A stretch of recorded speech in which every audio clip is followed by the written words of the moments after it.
Todas as estrelas que vemos no céu pertencem a uma única estrutura. Uma espécie de ilha cósmica, dinâmica e viva, onde o Sol e a Terra também habitam. 400 mil milhões de estrelas, gás, poeiras e um buraco negro supermassivo são os componentes principais da nossa galáxia, a Via Láctea.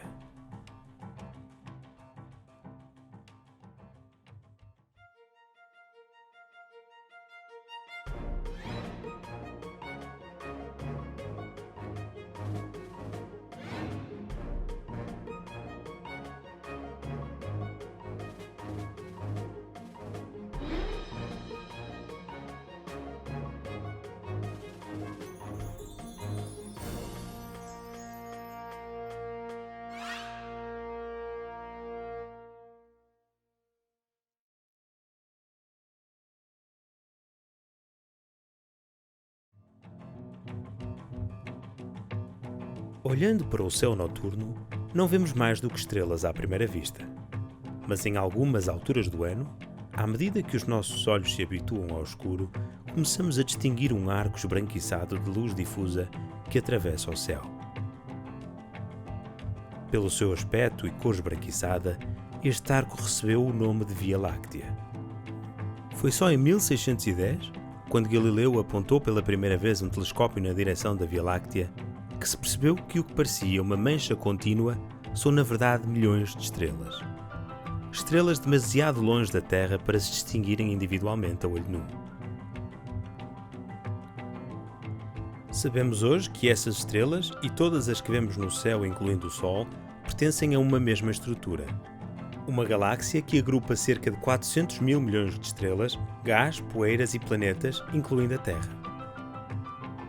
A Via Láctea é a nossa ilha cósmica, uma entre os milhares de milhões de galáxias que povoam o universo observável.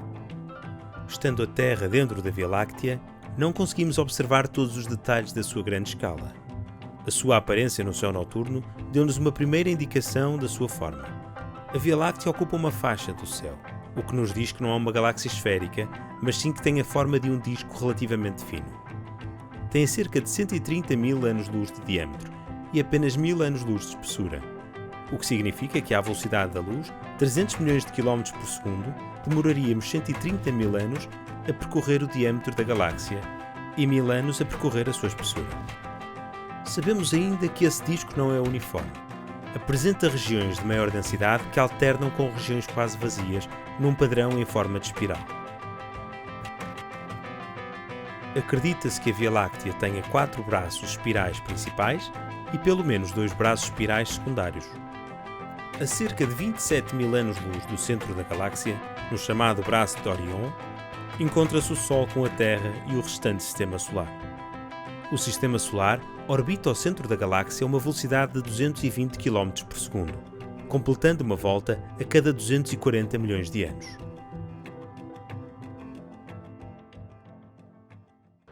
A origem dos braços espirais das galáxias permanece um mistério, mas não porque não hajam ideias de como os produzir. Na verdade, há demasiadas teorias de como produzir braços espirais.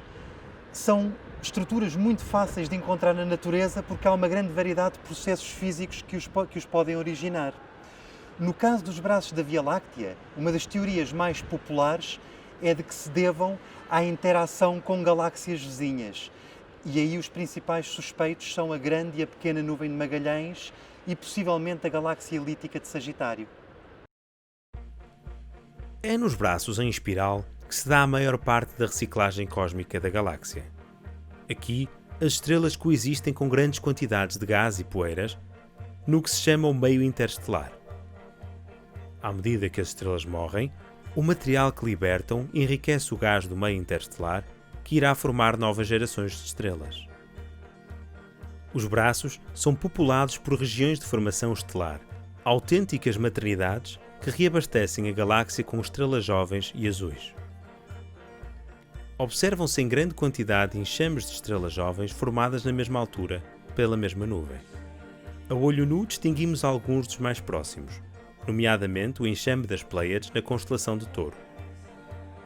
Os braços em espiral culminam numa barra de matéria já muito perto do centro galáctico. O centro da galáxia é um local prodigioso, onde se observam fenómenos únicos na Via Láctea. Mas esta região é tão rica em nuvens de gás e poeira cósmica que a luz a que os nossos olhos são sensíveis é totalmente absorvida e não chega à Terra. Para se poder estudar o centro galáctico, é preciso tecnologia que nos permita ver outros tipos de radiação, como as ondas de rádio e a radiação infravermelha. Os nossos olhos estão adaptados a um tipo de radiação muito específica, vulgarmente designada por luz. A ausência de luz é a escuridão, mas na escuridão há radiação. Está escuro porque os nossos olhos não conseguem ver ou detectar a radiação existente. Para além da luz visível, há muitos tipos de radiação que só conseguimos observar usando instrumentos científicos. Um exemplo é uma câmara de infravermelhos. A imagem no monitor tem uma cor artificial indexada à temperatura. A vantagem desta tecnologia é que permite observar através de certos materiais que são opacos no visível. Por exemplo, conseguimos ver o António Silva através do saco de plástico.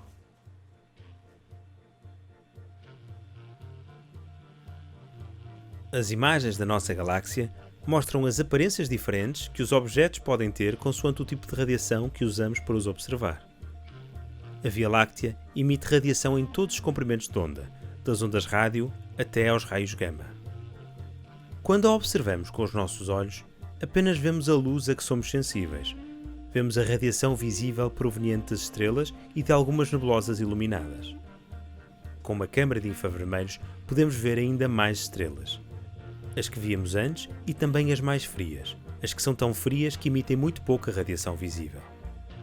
Vemos também as estrelas que estão no interior de nuvens ainda em processo de formação, demasiado enterradas na poeira para serem detectadas em luz visível. Mas muito mais do que estrelas, no infravermelho mais longínquo, as nuvens de gás e poeiras, escuras à radiação visível, são brilhantes, revelando-se por toda a galáxia. No domínio das micro-ondas e das ondas de rádio, usando telescópios que são no fundo grandes antenas, continuamos a ver gás e poeiras das nuvens e já não vemos as estrelas. As ondas de rádio mostram-nos as grandes nuvens mais frias e o meio gasoso que permeia o espaço entre as estrelas. Do outro lado do espectro eletromagnético, temos a radiação associada às altas energias.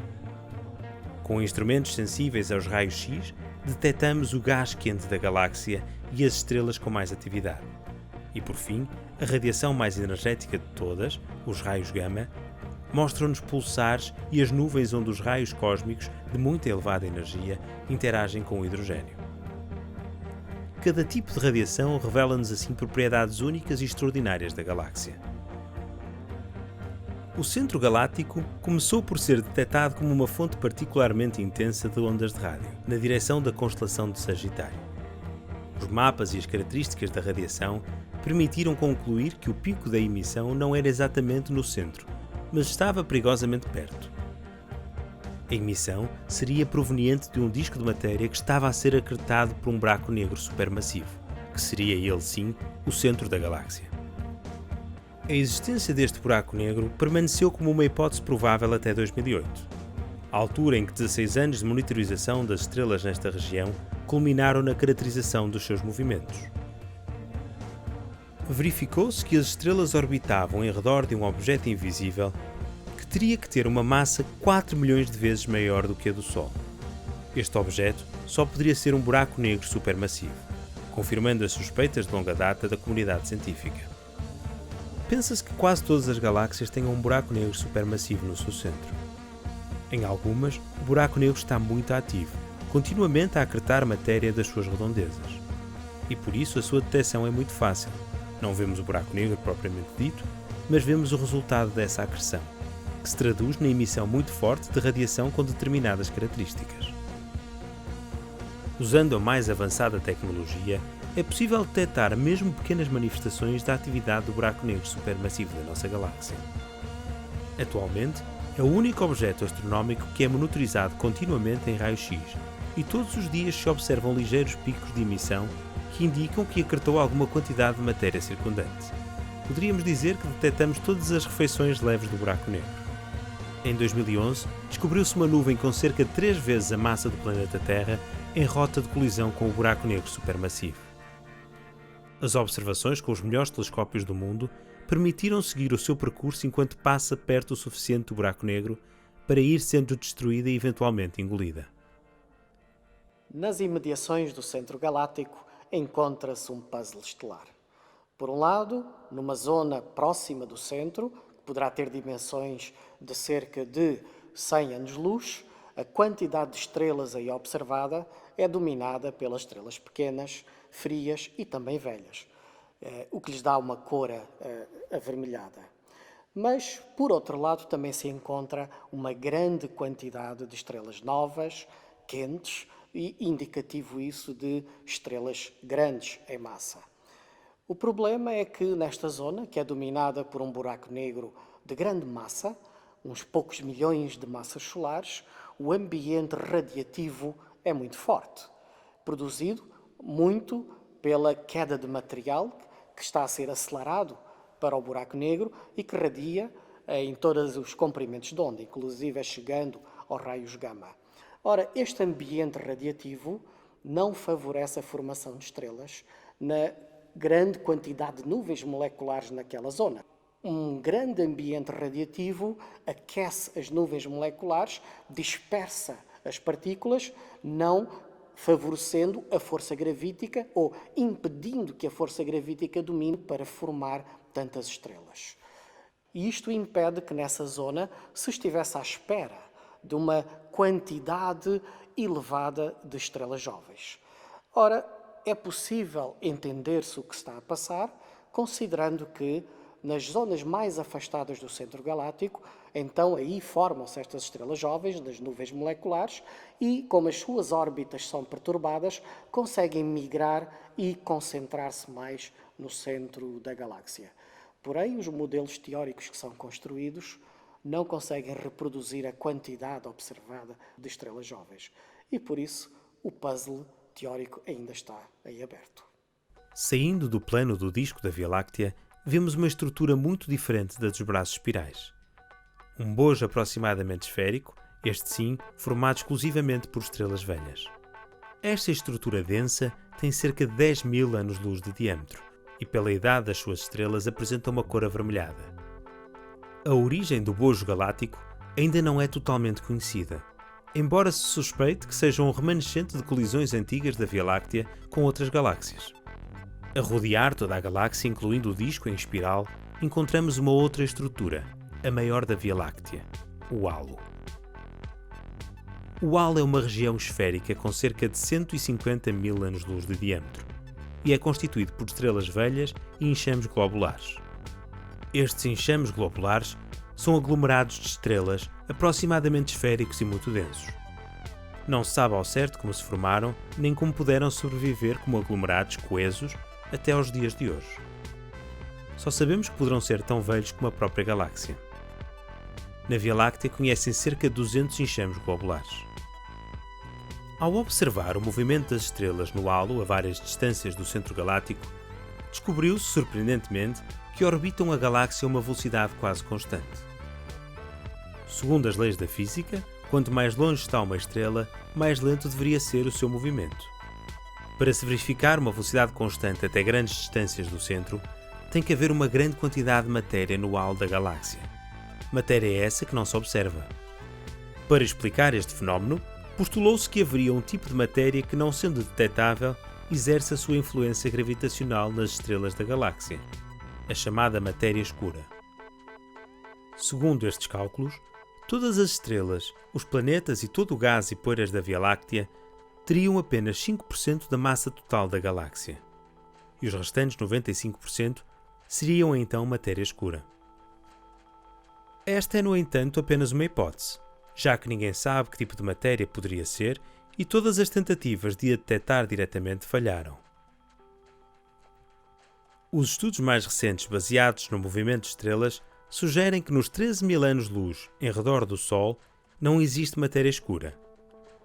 A hipótese alternativa é que tenha que se rever a própria lei da gravidade para explicar o movimento das estrelas do halo.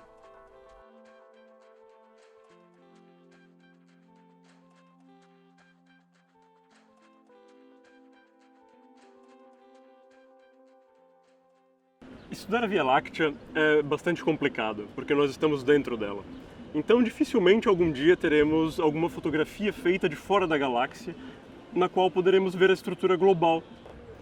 É um pouco como tentar, a partir de uma cidade, determinar quais são os limites do continente em qual ela se insere. Por outro lado, uma vez que você já está dentro da cidade, você consegue entender muito melhor os fenômenos que ocorrem localmente.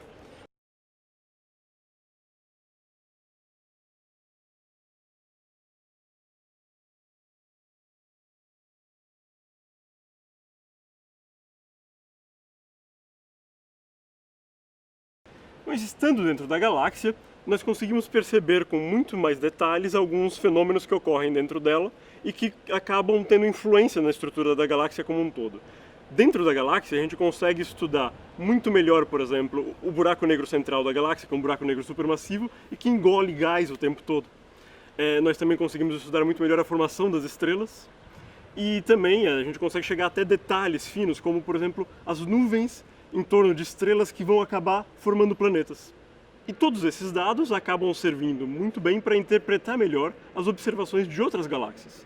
E com isso, compreender o funcionamento das estruturas que formam o nosso universo.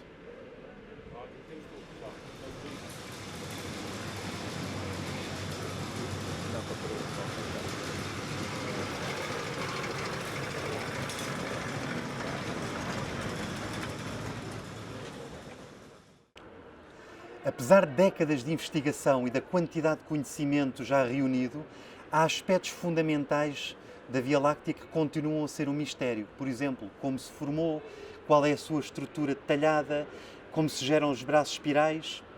Para responder a estas e outras perguntas, é-nos necessário conhecer com grande exatidão as posições, as distâncias e as velocidades de uma grande quantidade de estrelas. São justamente estes dados cruciais que nos permitirão sair do impasse em que nos encontramos que a missão espacial Gaia nos irá fornecer. Gaia é uma missão da Agência Espacial Europeia que foi lançada em dezembro de 2013 e o objetivo é recolher informação, observações e informação sobre mais de 1.000 milhões de estrelas na nossa galáxia e em galáxias vizinhas. Ao obter posições tão precisas, tão exatas, aliás, permitirá gerar o primeiro mapa tridimensional da Via Láctea. Por outro lado, ao obter velocidades, composições químicas, luminosidades, temperaturas e idades destas estrelas, permitirá reconstruir a história, a evolução da Via Láctea e entender melhor a sua formação. Temos ainda, ao construir um mapa dinâmico, podemos analisar também com muito detalhe o que é o potencial gravítico da nossa galáxia e, com isso, tentar encontrar a distribuição da misteriosa matéria escura, se é que ela existe. Mas Gaia não é só uma missão de enorme importância para os astrónomos, vai ter impacto na vida cotidiana do cidadão comum. O catálogo de posições extremamente exatas que Gaia vai proporcionar servirá de base para sistemas de posicionamento e navegação como o GPS. Navegação, o posicionamento, a orientação por estrelas não é uma coisa do passado. As tecnologias em que hoje em dia nos apoiamos para esse efeito baseiam-se elas próprias e orientam-se elas próprias pelas estrelas.